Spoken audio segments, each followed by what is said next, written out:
നമ്മോടൊപ്പം തിരുവഞ്ചൂർ രാധാകൃഷ്ണൻ മുതിർന്ന കോൺഗ്രസ് ചേരുന്നുണ്ട്. ഇപ്പോൾ അൻവർ പ്രഖ്യാപിച്ചു കഴിഞ്ഞിരിക്കുകയാണ് വി.ഡി. സതീശന്റെ യു.ഡി.എഫിലേക്ക് വരില്ല എന്നുള്ള, ഇനി നേതാക്കൾ ആരും എന്നെ വിളിച്ച് വരണ്ട എന്നുള്ള കാര്യമാണ് അൻവർ പറഞ്ഞത്. അല്ലല്ല, വി.ഡി. സതീശന്റെ യു.ഡി.എഫ് എന്ന് പറയുന്നത് സത്യത്തിൽ ആക്ഷേപകരല്ലേ? അങ്ങനെ പറയാമോ? വി.ഡി. സതീശൻ യു.ഡി.എഫിന്റെ ചെയർമാനാണ്. ജനങ്ങളുടെ യു.ഡി.എഫാണിത്, ജനകീയ മുന്നണിയാണ്.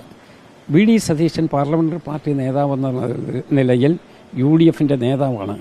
അദ്ദേഹമാണ് അത് നയിക്കുന്ന ആൾ.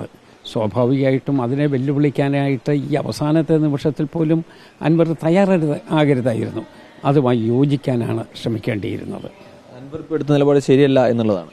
അൻവർ പറയുന്ന കാര്യങ്ങൾ കറക്റ്റാണെങ്കിൽ അതിനോട് അനുബന്ധമായ പെരുമാറ്റം കൂടി വരണം. അദ്ദേഹം പറയുന്നത് പിണറായി സത്തിനെ എതിർക്കുന്നതിന് വേണ്ടി അദ്ദേഹം ശക്തമായി മുന്നോട്ട് പോകുമെന്നാണ്. അതിലാണെന്ന് വരിൽ കേരള സാഹചര്യത്തിൽ പിണറായി വിസത്തിനെ എതിർക്കാൻ യു.ഡി.എഫിനെ മൈനസാക്കി നിർത്തിക്കൊണ്ട് അൻവറിന് പോകാൻ പറ്റുമോ? അപ്പോൾ അൻവർ ചെയ്യേണ്ടത് എന്താ? ഇവിടെ സ്വാഭാവികമായിട്ടും യു.ഡി.എഫുമായിട്ട് ചേർന്ന് അദ്ദേഹത്തിൻ്റെ ലക്ഷ്യത്തിലെത്തുന്നതിന് വേണ്ടിയുള്ള പരിശ്രമം നടത്തണം. ഇതാര് നയിക്കണം എന്നുള്ളതിനെക്കുറിച്ച് അദ്ദേഹത്തിന് തർക്കമുണ്ടോ എന്ന് എനിക്കറിയില്ല. ഇവിടിപ്പോൾ യു.ഡി.എഫാണ് ഈ കാര്യത്തിനകത്തൊക്കെ മുന്നോട്ട് പോകുന്നത്. യു.ഡി.എഫ് ഒരു സ്ഥാനാർത്ഥിയെ തീരുമാനിച്ചു കഴിഞ്ഞപ്പോൾ അദ്ദേഹം അതിനകത്ത് പെശക് കണ്ടെത്താൻ ശ്രമിക്കരുതായിരുന്നു. ആ സ്ഥാനാർത്ഥിയെ ജയിപ്പിക്കുന്നതിന് വേണ്ടിയുള്ള നടപടിയാണ് എടുക്കേണ്ടിയിരുന്നത്. അത് മുൻകാല വൈരാഗ്യം വെച്ച് അദ്ദേഹം സംസാരിക്കുന്നത് പോലെ ജനങ്ങൾക്ക് തോന്നുകയാണ്. അത് ചെയ്യരുതായിരുന്നു.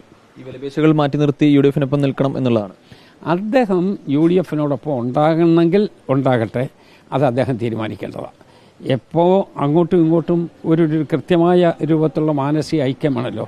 ഇപ്പോഴും അദ്ദേഹത്തിൻ്റെ മനസ്സ് വന്നു നിൽക്കുന്നത് യു.ഡി.എഫിന് പൂർണ്ണമായി അനുകൂലമായിട്ടല്ല. പക്ഷേ അദ്ദേഹം പറയുന്നുണ്ട് പിണറായി സത്തിനെ എതിർക്കുന്നു എന്ന് പറയുന്നുണ്ട്.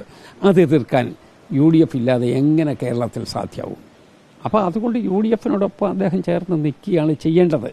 പക്ഷേ ഇവിടെ ചെറിയ തടസ്സങ്ങൾ പറഞ്ഞ് ആ സ്മൂത്ത്നെസ്സിന് തടസ്സം ഉണ്ടാക്കാൻ ശ്രമിക്കരുതായിരുന്നു. അത് തെറ്റിപ്പോയി.